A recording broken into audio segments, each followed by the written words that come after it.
If you want to get more sales, today we're going to talk about some of the best hacks of how to display pricing on your website, in your store. Basically, anywhere you put a price tag on your product or service, we are going to cover how you can do a better job at it. Let's go through a quick example before we jump into it. A product that costs $1,750 may sound expensive, but let me show you how it can look cheaper. Here's an example. Can you see the difference?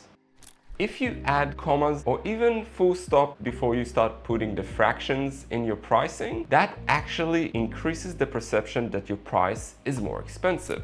Basically, the longer the number from left to right, the higher the perception of its cost. So you obviously want to reduce that size and narrow down the number so it will appear less costly. We remove the comma. What can we do next? In this example, you can see that one price has no wording and the other one says only. Adding the words only or even now, like now 1,750, only 1,750, or even reduce to 1,750. By adding those little tweaks to the numbers, you can basically reduce the perception of that priciness for your products or service. All those little tweaks that we can put in the pricing are going to basically make your marketing work for you a lot better than if you didn't know about those hacks. You've probably heard of MailChimp. It's one of the biggest email management system out there. In this example, I want to quickly show you how they apply pricing psychology in their packages on the website. Now, this is a snippet of their model from their website, and there's actually 5 psychological hacks that they use in order to present their pricing and make it more appealing. Can you notice them?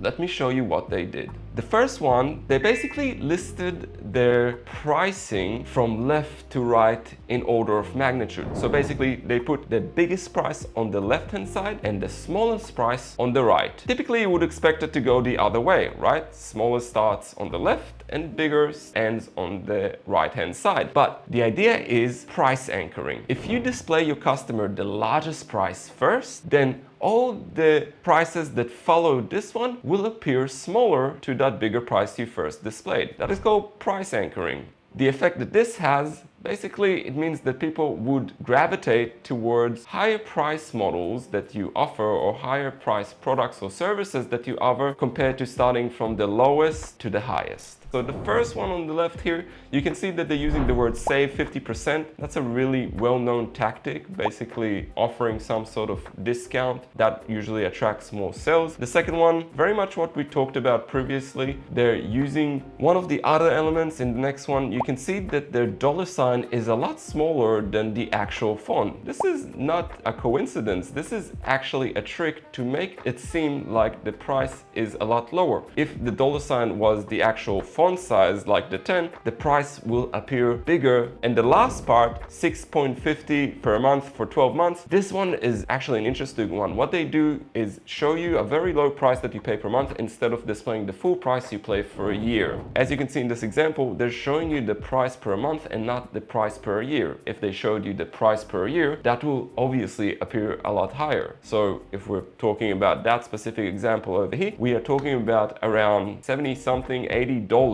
instead of $650. So breaking your overall price over smaller amounts is another tactic you can use, especially if you offer software as a service or some sort of subscription model. Let's pull back the curtain on some of the best psychology hacks you can use for your business. We're going to focus on 2 main categories of this pricing techniques. The first one, we'll talk about how you can gravitate your customers towards your higher price models for your products or services. And the second one, we're going to show you some really cool tactics of how you can make your product or service more intriguing and that pricing more affordable and more desirable so you can get more clicks towards selling services or products. When most people decide how to price their products, they just think of the numbers themselves. $50, $100, $500, which is usually driven by their profit margin or competitive landscape.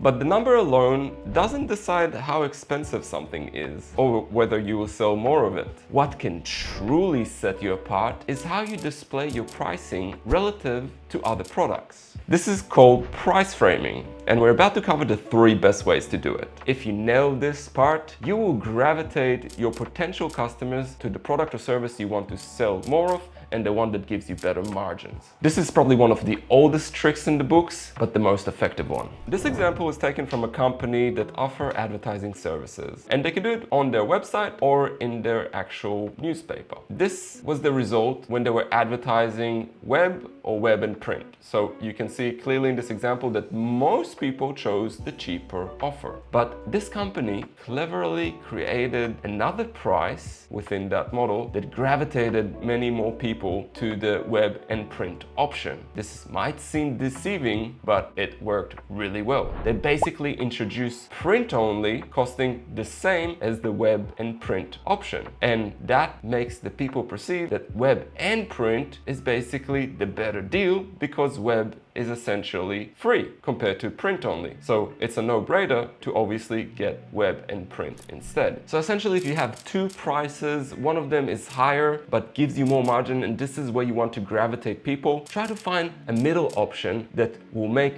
that higher cost option a lot more desirable or as a no-brainer option. Now let's explore the Goldilocks effect. Have you ever wondered why most companies out there have a 3-tier price model? It typically looks like this. One option being too cheap, one is just right where everybody should be gravitating towards or where you want your customers to gravitate to, and one is way too expensive and out of reach. Most people pick the middle option because it seems the most reasonable. This is a well-documented phenomenon called the compromise effect. To take advantage of this, you want to put your most profitable offer in the middle of your pricing plan so that most people will gravitate to it. You can also cover Goldilocks effects with anchoring, which we just previously covered. I'm going to show you exactly what that looks like and why it's so effective to maybe combine psychology hacks in order to create better results for your business. This might look exactly the same to what I shown previously, but I did something really simple. I just switched the too cheap with too expensive and put the higher price to the left. So as mentioned, because we have that anchoring point, the second option will appear as more desirable in comparison if we switch them again. So basically we combined both strategies, the Goldilocks effects and anchoring, in order to display our pricing in a much more tactical and effective way. You can also see the anchoring tactic in this example over here, where you see the previous part of this service displayed on the left, making the one on the right,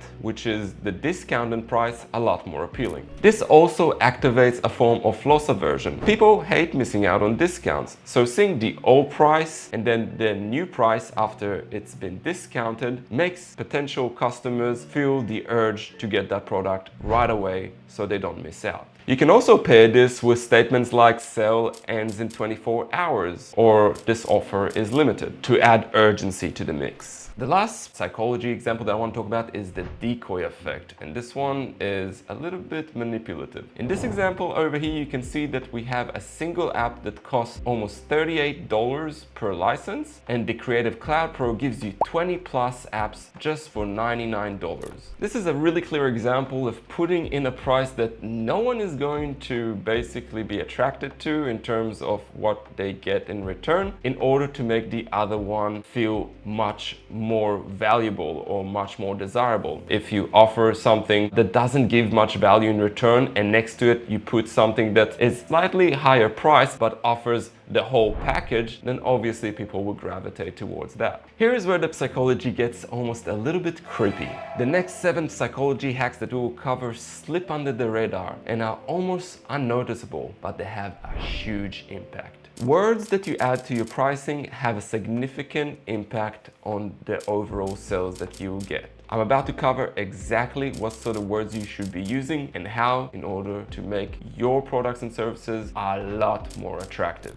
The next example is classic. It's been around for years and for a good reason, because it literally can double your sales if you use it properly. This strategy is called charm pricing or left digit effect. You're probably aware of this technique, but let me quickly explain to you how it works. Basically, reducing the price slightly from its original round number makes the price seem a lot cheaper. For example, $4 reduced to $3.99 basically increases the conversions but almost a whole %. The reason this takes effect refers to a previous psychology trick we covered, that basically people anchor their number to the first one they see on the left. So because they see the 3 number before the 99, they obviously think that the price is a lot cheaper than 4. Speaking of classics, here's another classic technique. Have you ever been to a used car lot looking for a car potentially, and the sales guy tells you that don't worry about the price, we have finance options and it won't cost you that much at all per month, and you can basically pay it over time. He might even say it's just like buying a cup of coffee per day. That is hyperbolic discounting.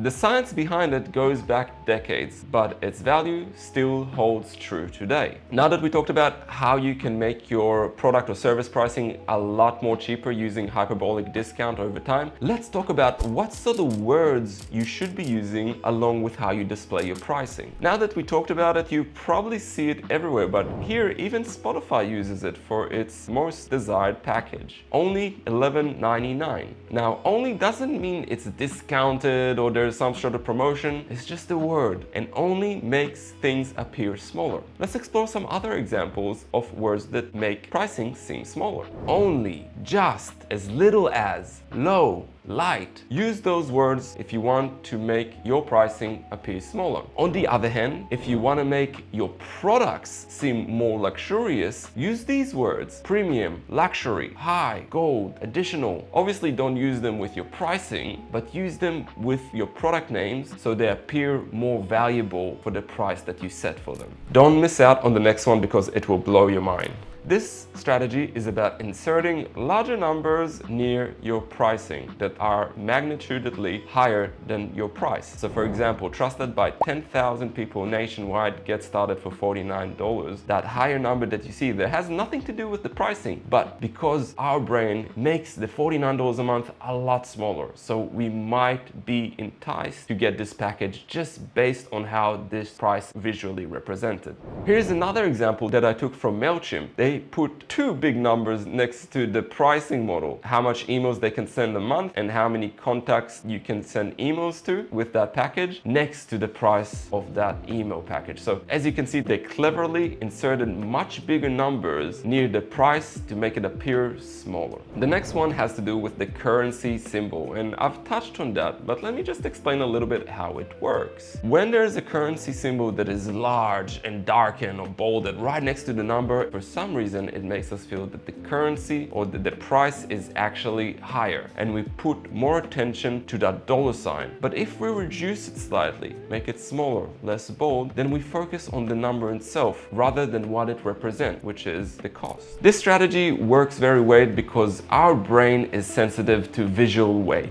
The next strategy is reducing the number of syllables. Similar to the tactic I've explained before, reducing the width of the number, it helps with that perception of the number being smaller. This also applies for how you write a number. So for example, 1,750 is going to feel a lot more expensive than 1,750, right? You can see that the numbers of syllables in these examples change from 9 to 5. So if you are writing your numbers, make sure you try to write the version that is shorter. And as previously mentioned, remove the commas and fractions to make the number feel smaller. I just wanted to show a few of the tactics we covered and their impact. So this number going down to this number and then reducing that dollar sign to this. Can you see the difference between them and how the one at the bottom seems a lot less expensive than the others, although they represent the same value? This is not my assumption. These psychology hacks have been proven thousands of times by thousands of studies in many universities around the world. So what I'm talking to you about here, or what I'm trying to share with you, is really much what works based on proven experiments that have been done in the field of marketing. The last example that we're covering in this video is how you can cater to the inner voice of your audience. Let me show you how you can improve the way you present call to actions on your website and potentially call to action to buy a product or service. Can you see the difference between those two examples? Now, obviously the exclamation mark, but what I wanted to talk about is how that affects our inner voice. Which call to action you think would be more effective? The buy now without the exclamation mark would be technically the better option. Why? Because no one is really excited about buying something so much. So if you put an exclamation mark, it feels a bit pushy, also a little bit fake for your inner voice. Removing that exclamation mark makes it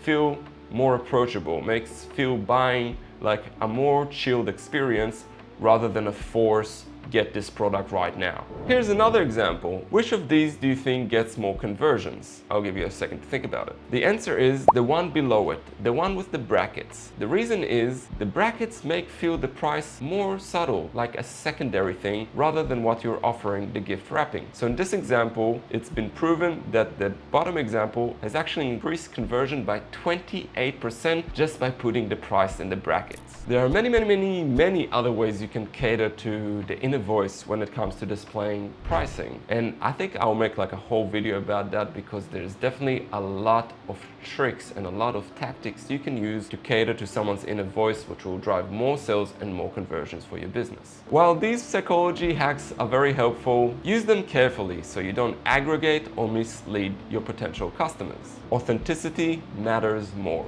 Thanks again for watching the video, and please subscribe if you want to learn more about marketing and more about how you can improve your business sales and achieve growth. Thanks again, and we'll see you in the next one.